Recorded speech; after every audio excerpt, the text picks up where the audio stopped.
अच्छा जी, अस्सलाम वालेकुम. So today we are starting with this ATP paper. Again, a relatively recent one. आपको पता है that the most recent ones we are saving for the past paper sessions which will start after Eid. So ये paper है हमारे पास. ठीक है. So paper 4, like all paper 4s, this is 1 hour and paper 4 का max mark is 30. ठीक है. Paper 4 is by far the easiest paper of all of your papers in O-level physics. So my general suggestion remains this in O levels as well as in A levels.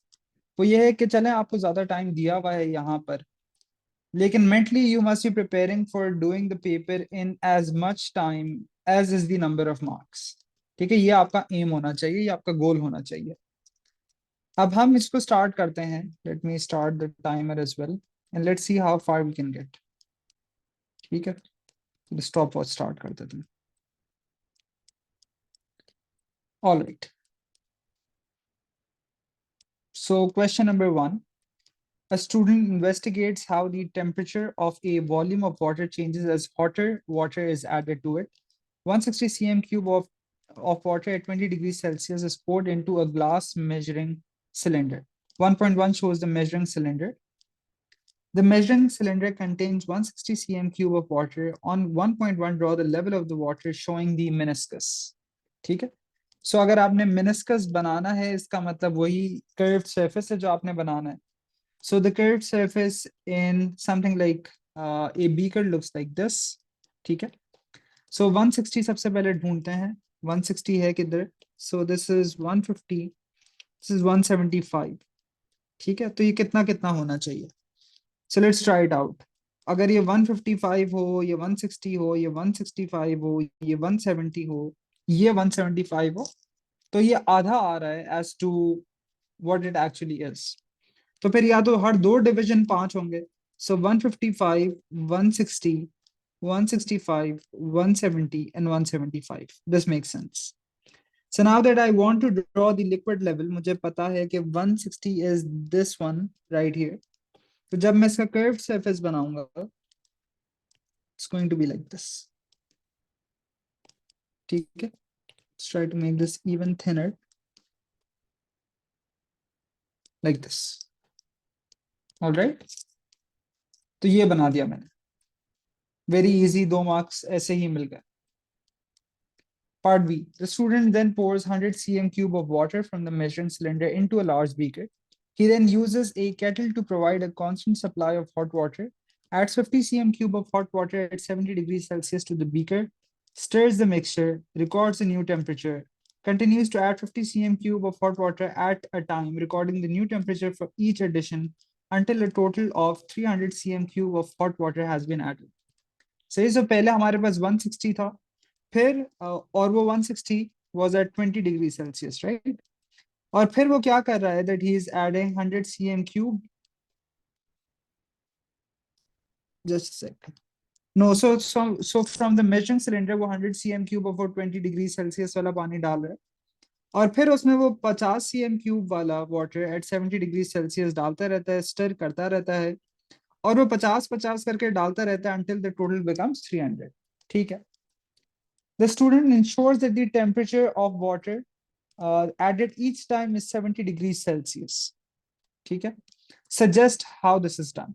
तो ये जो पानी डाल रहा है, ये कह रहा है कि ये हमेशा 70 डिग्री सेल्सियस है. अब यहाँ पे आप इसको किस तरीके से इंश्योर कर सकते हैं कि ये जो टेम्परेचर ऑफ वाटर जो ऐड हो रहा है, this is always 70 degree Celsius. ठीक है. अगेन ये हीट का सवाल है. हीट के सवाल कुछ इसी तरीके से आते हैं. सो आप क्या कह सकते हैं इस केस में? तो आपको पता है टेम्परेचर 70 होना चाहिए एग्जैक्टली. ठीक है. अब यहाँ पे इसके लिए आप क्या कर सकते हैं? आपको पता है कि अगर आपने 70 डिग्री सेल्सियस पे अगर पानी गर्म करके छोड़ दिया है, तो वो ठंडा हो जाएगा, वो रूम टेम्परेचर की तरफ आना शुरू होगा. So what you can do is, apart from this water in the beaker जो आपने 70 पे चलें कभी गर्म करके डाल दिया होगा, you have another hot water supply on stand by which is obviously hotter then that. तो आप समझे बिल्कुल उबलता हुआ पानी हो और आप वो डालें. जब तक के इसका टेम्परेचर 70 डिग्री सेल्सियस ना हो जाए। सही। सो फ्रॉम अनदर बीकर, अब बीकर कह लें या मेजरिंग सिलेंडर कह लें, which contains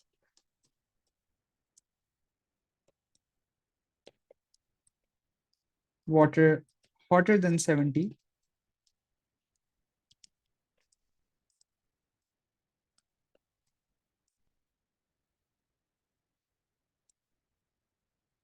add to the beaker until temperature is 70.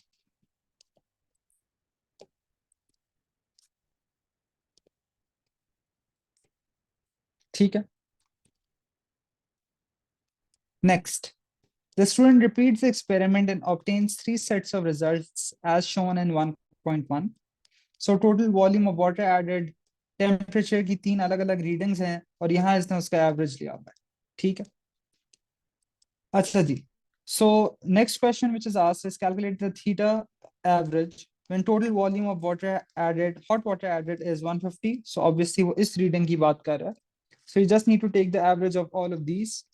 So 47, 49, 46 का average, just add all of them, divide by 3. अब ये आपको पता है अगर आप ये करें, so this is turning out to be 47.33. ठीक है। ये बार बार सवाल आएगा। हमने भी अपने एटीपीज में जब टॉपिकल प्रैक्टिस कर रहे थे ये सवाल देखा था। आप अपने टेबल में 47.33 नहीं लिखेंगे, जो इसकी एक्यूरेसी थी आप उतनी ही एक्यूरेसी के हिसाब से लिखेंगे। जितने डेसिमल प्लेस यहाँ होते हैं आप उतने ही यहाँ लिखते हैं। यहाँ पे अभी सारे होल नंबर्स है, you write whole number here as well. अगर यहाँ सब कुछ 1 डेसिमल प्लेस होता, अगर आपका एवरेज 2 डेसिमल प्लेस पे जा रहा है, you will write this to 1 decimal place. So this is going to be just 47। ठीक है। On 1.2, plot a graph of theta average against V. Start both axes from origin 0, 0. तो इसने बता दिया कि भाई 0, 0 से आप नंबरिंग स्टार्ट करें। अच्छा जी, अब यहाँ आके देख लेते हैं कि वैल्यूज कैसी हैं और ग्राफ किस तरीके से बनेगा। सो वी के लिए तो इट्स वेरी इजी। 0 से स्टार्ट हो रहा है, 300 तक जा रहा है and there are gaps of 50-50। ठीक है, तो ये तो बहुत बनाना आसान है। So we is on the x axis, ये I guess would be very easy. So अगर हम इस तरीके से रखें 50, 100, 150, 200, 250, 300, सो यू कैन सी के ऑलमोस्ट आधी जगह घेर रही है of the total which is available.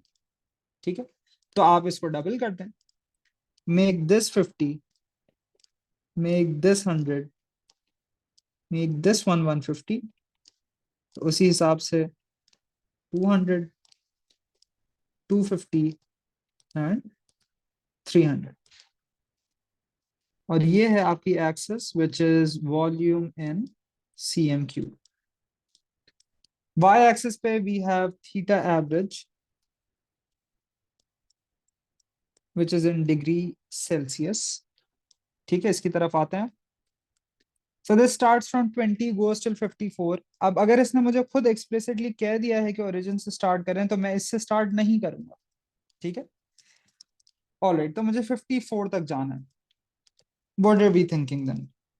अगर हम ऐसे रखें 10, 20, 30, 40, 50, सो 54 भी आ जाएगा। सो this is pretty good. So this is 50,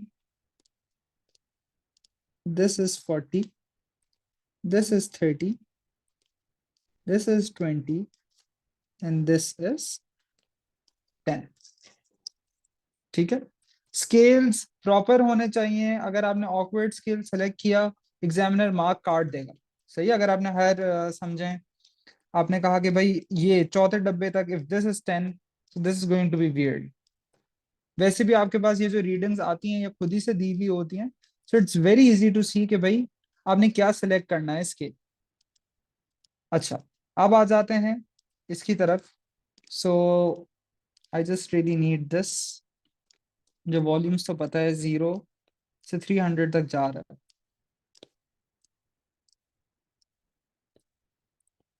0 से 300 विद इंक्रीमेंट्स ऑफ 50। इसको यहाँ रख देते हैं हम।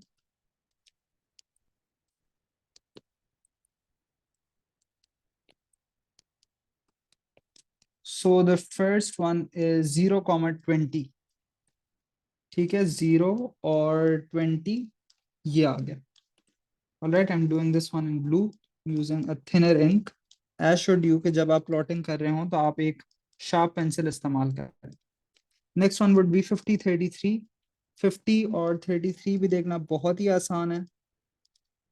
ये आप गया आपका 33। You can make a small dot. मेरे पास यहाँ पे I made it a bit larger, let me correct this. 31 32 33 या छोटा सा डॉट बनाए। Dot is almost always preferred as opposed to a cross, क्योंकि उसमें वो सेंटर ऑफ द क्रॉस देखने में आपको मुश्किल होगी। So make a small dot. ठीक है, नेक्स्ट इज 141। तो 141। ठीक है, ये आ गया अगला। फिर द नेक्स्ट वुड बी 150 47। सो 49 48 47। फिर आपके पास क्या आएगा? क्या कहते हैं, this was 150, right? So the next one must be 251. So 251 सही है। And the next one would be 250 53, 250 and 53. And then the next one would be 354. अब यहाँ ऑब्वियसली आपको नजर आ रहा है that this is not going to be a line। ठीक है, अगर आपको ये चीज इतनी ऑब्वियस नहीं है तो फिर एग्जामिनर के वर्ड्स पे ही गौर कर लें। लाइन ऑफ बेस्ट फिट का हमेशा मतलब कर्व लाइन नहीं होता। उसने कहा smooth curve line of best fit, इसका मतलब है कर्व बनाना है। ठीक है, and obviously you can also see कि ये ग्राफ ओरिजिन से स्टार्ट नहीं होगा। ठीक है, this is not going to start from the origin, ये यहां से स्टार्ट होगा। Now first this is what I did in my O levels as a student as well. पहले पेंसिल में हाथ में पकड़ के ऐसे ही एक दो रफ ड्राइंग कर लूं, so that I get an idea of line curve of best fit कैसे बनेगा। Because curve is obviously harder than a line, तो थोड़ा सा आपको सोचना पड़ेगा। सो ये देखें, दिस सीम्स नाइस इनफ। और जब अब मुझे इस मूवमेंट की आदत हो गई है, now I will just put my pencil to the paper and I will make this.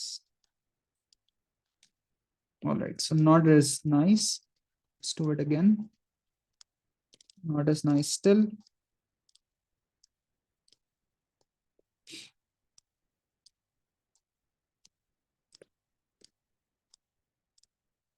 This looks much better.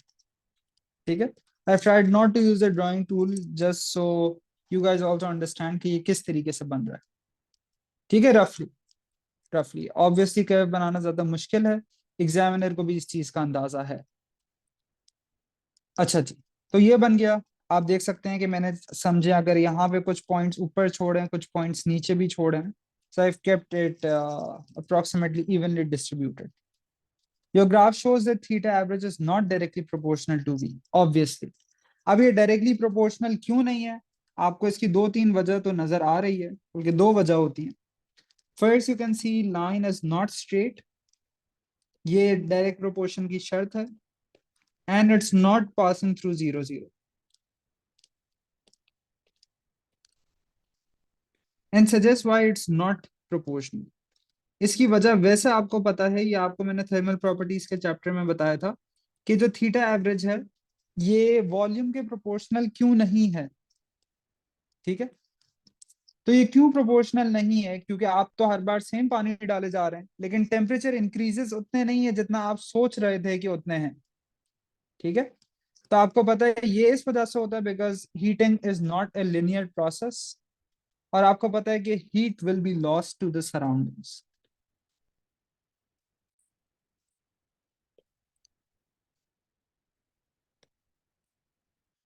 क्योंकि अब टेम्परेचर डिफरेंस कम होता जा रहा है। पहले आप ठंडे पानी में गर्म पानी डाल लेते तो जल्दी हीट ट्रांसफर हो रहा था, तो टेम्परेचर राइज ज्यादा था। लेकिन बाद में आप ऑलरेडी गर्म पानी में जब गर्म पानी डालेंगे, so it's not going to be as much. ठीक है। C. The student repeats the experiment with a layer of insulation around the beaker. On your graph in 1.2, sketch a line to show the results with a layer of insulation around the beaker. Label this line with the letter A.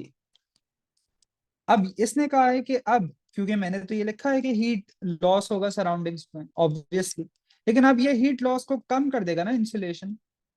तो अब ये नया graph किस तरीके से बनेगा, क्या ख्याल है? Would this starting point change? ऊपर जाके पढ़ते हैं स्टार्टिंग पॉइंट कहां से आ रहा था। स्टार्टिंग पॉइंट तो ये शुरू वाला पानी था which was poured into the glass measuring cylinder, तो इसमें तो कोई चेंज नहीं आएगा। ठीक है। लेकिन अब क्योंकि हीट लॉस कम हो रहा है तो अब टेम्परेचर ज्यादा ज्यादा बढ़ेगा। So now the graph is going to be like this.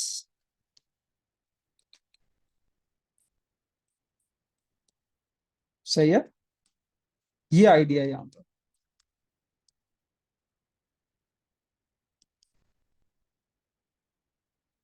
A student investigates the resistance of two resistors. 2.1 shows the apparatus used to find the current I in the resistor X and the potential difference across it. ठीक है। तो ये इसका circuit diagram. तो ये switch है, ये battery है, बैटरी के पॉजिटिव नेगेटिव से ये कनेक्शंस आ रहे हैं, और ये पूरा इसका लूप है। ठीक है। सॉरी, ये इसका पूरा लूप है। वोल्ट मीटर जो है ये पैरेलल में लगा। Draw a circuit diagram for the arrangement shown in 2.1। तब आपने इसी का सर्किट डायग्राम बनाना है, कोई मसला ही नहीं है। अगर आपको नहीं भी आता, अगर आपको ये ऑलरेडी पता है कि चले मुझे ये अगर नहीं समझ आ रहा but I know how this would be drawn normally, तो मैं नॉर्मल वाला डायग्राम बना देता हूँ। This is where knowledge of the theory will obviously help you out. तो आपको पता है ये आपका एमीटर होगा, और फिर इससे नीचे, because I want the current through the resistor, तो मुझे पता है रेजिस्टर के साथ ammeter is in series. This is my resistor X, ये बना देता हूँ। और फिर आपके पास है switch,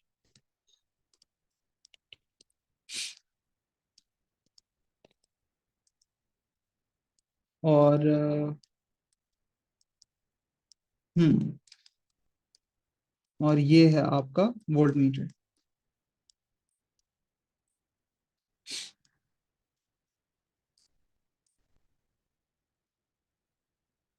then we just complete this thing.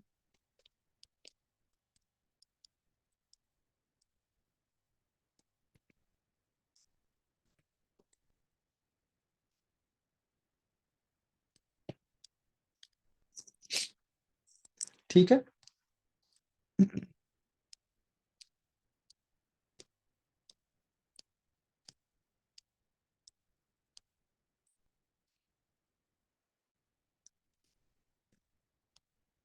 Wait just a second.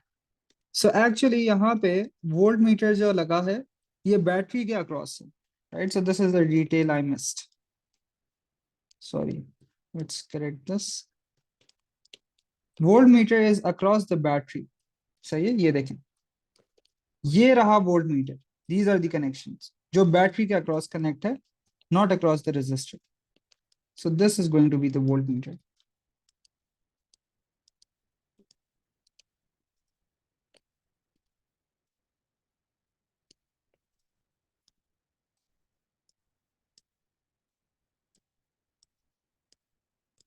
All right. The student records the current I and the potential difference V across resistor X. When the switch is closed, he calculates the resistance Rx of resistor X. He replaces X with Y and repeats the experiment. Calculate resistance Y of resistor Y in complete table 2.1. Use the equation R equals V over I. ठीक है, easy. तो वैसे तो हमें P2 में अगर ये सवाल आता तो आपको ये पता होना चाहिए था, लेकिन यहाँ पे आपको ये खुद दिया हुआ है। So सीधा सीधा 1/0.07 turns out to be 14.28। इसने कहा है होल नंबर एक्सप्लिसिटली, तो इसको आप सिर्फ 14 लिखेंगे। ठीक है। Next, Student combines the resistor X and Y in a parallel arrangement. He uses this combination in the circuit and 2.1 in place of the single resistor Y. 2.2 shows the ammeter reading for the parallel arrangement. Record the reading of I shown in 2.2. अगर मैं इसको पढ़ूं ये 0.2 है, बिल्कुल दरमियान में 0.1 होगा, सो 0.12, 0.14, 0.16 होगा, ताकि 0.18 और फिर ये 0.2 हो जाए.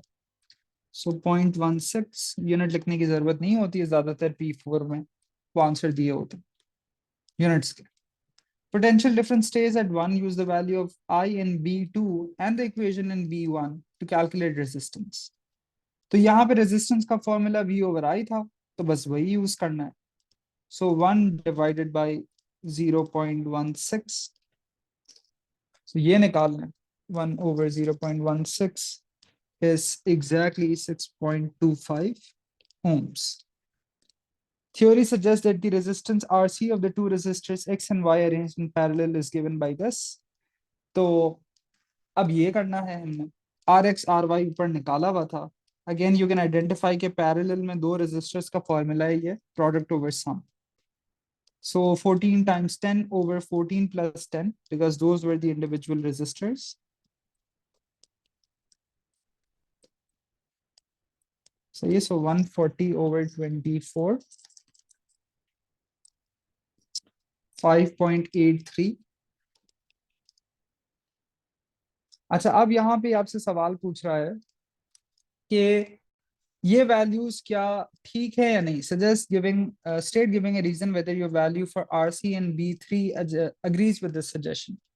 तो यहाँ मैंने आपको जब अलग से एटीपी की थ्योरी पढ़ा रहा था, मैंने आपको बताई थी कि अगर हमने कभी एक्सपेरिमेंटल और थियोरेटिकल वैल्यूज का कंपैरिजन करना हो तो हम देखते हैं कि are these values within 10% of each other. सही है. So are these values within 10% of each other.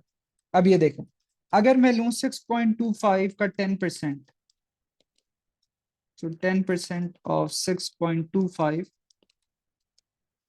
तो ये हो जाएगा 0.625. ठीक है. अब अगर मैं 6.25 में से 0.625 सब्ट्रैक्ट करूं, 6.25 माइनस 0.625, तो देखें experimental accuracy is just like आप लोग जो मैथ में अपर लोअर बाउंड्स पढ़ते हैं. तो ये 10% ऊपर भी हो सकता है, 10% नीचे भी हो सकता है. क्योंकि ये वैल्यू छोटी है इस वजह से मैं कह रहा हूं कि I am going to subtract the 10% from it. So 6.25 minus 0.625 is 5.625. सही है. ये बता रहे कि इतनी मिनिमम वैल्यू हो सकती है अगर हम एक्सपेरिमेंट में यूज कर रहे हैं. 5.83 तो इससे बड़ा है, तो आप कहेंगे yes this does state that these are the same. So yes, since values are within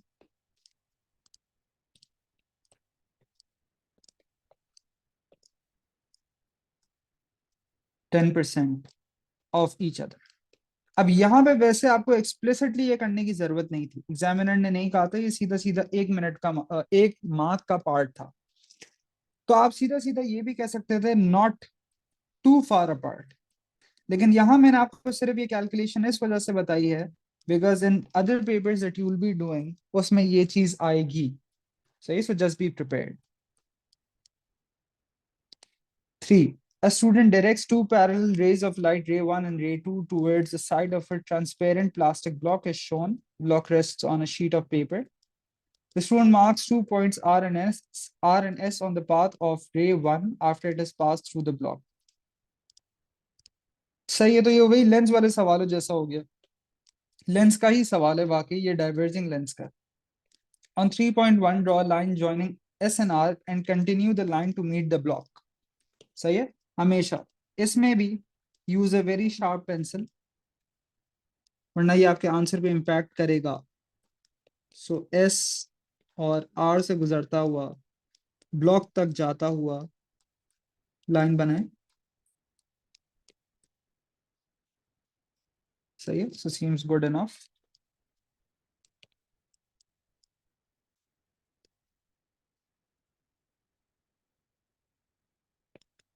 ठीक है. और फिर draw line to complete the path of ray one through the block. तो ऑब्वियसली यहाँ से यहाँ रिफ्रैक्ट हुआ होगा। अब जब आपने ये पहला पार्ट बना लिया है, एटीपी में हमेशा इस चीज का गौर करें कि एग्जामिनर के इंस्ट्रक्शंस को फॉलो करें, उसके स्टेप्स को फॉलो करें। खुद बहुत ज्यादा अकल ना लड़ाएं। अकल लड़ाएंगे ज्यादा तो फंस जाएंगे पेपर 4 में। जब आपने ये लाइन पहली वाली बना ली है जो एस एन आर को ज्वाइन कर रही है और ब्लॉक तक जा रही है, अब आपको पता है ये रे वन का ही तो कंटिन्यूएशन है। तो फिर आप इन दो रेस को आपस में ज्वाइन कर दें। ठीक है। तो ये आपका इस तरीके से ये फर्स्ट क्या कहते हैं रास्ता बन गया। फिर उसने कहा है कि वही काम अब आपने रे टू के लिए करना है जिसके पॉइंट्स डब्ल्यू और एक्स मार्क हुए थे। तो सही है, ये भी कर लेते हैं। So when I make this line, ये एक्स हो गया।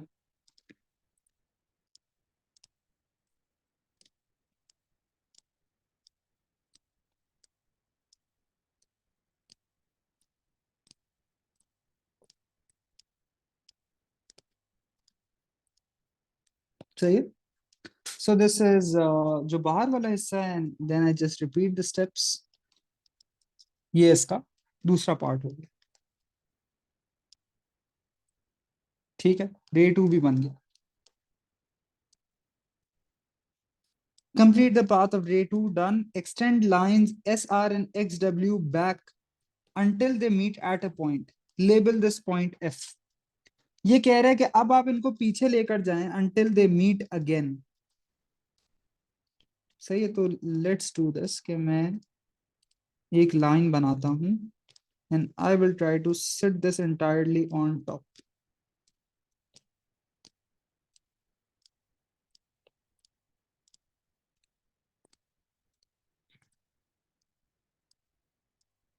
सही है, रे वन वाली लाइन हो गई। इसी तरीके से ये दूसरी रे के लिए लाइन ये हो गया। और ये कह रहे हैं जहां ये इंटरसेक्ट कर रहा है आप इस पॉइंट को मार्क कर दें एफ। डन कर दिया mark. Measure the perpendicular distance from F to the centre of the block. So जाहिर सी बात है परपेंडिकुलर डिस्टेंस कह रहा है। एग्जाम की डायग्राम की खुद जियोमेट्री देखकर आपको पता चल रहा है कि he is talking about this distance. सही, ये आपने मेजर करना है। Obviously I can't do this. So ये आ रहा है अंदाजन 2.2 centimetres if you do this correctly. ठीक है। टॉलरेंस इज प्लस और minus 0.1। A student determines the diameter of a thin wire. Apparatus available is this. 2 meters length of thin wire cutters, ruler. Suggests how the student determines an accurate value for the diameter using only the apparatus listed.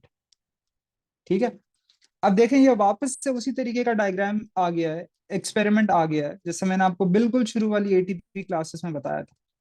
वैसे हमें पता है diameter के लिए we would use a micrometer, लेकिन अब यहाँ नहीं है। तो क्या करें। Now this is you thinking on your feet. आपने देखा ये वर्ड वायर कटर्स, तो आपको पता है कि आप इस थिन वायर को काट सकते हैं कुछ पीसेस में। ठीक है। तो अगर ये 2 मीटर का वायर है, अगर आप इसको कुछ छोटे छोटे पीसेस में यूं काट लें, तो आपको पता है ये सेम ही क्या कहते हैं,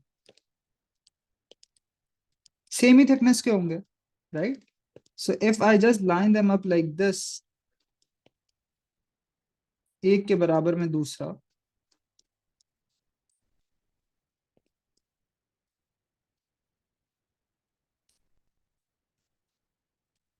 सही है। लेट्स से आई, चलिए एक और ब्लैक वाला बना लेते हैं।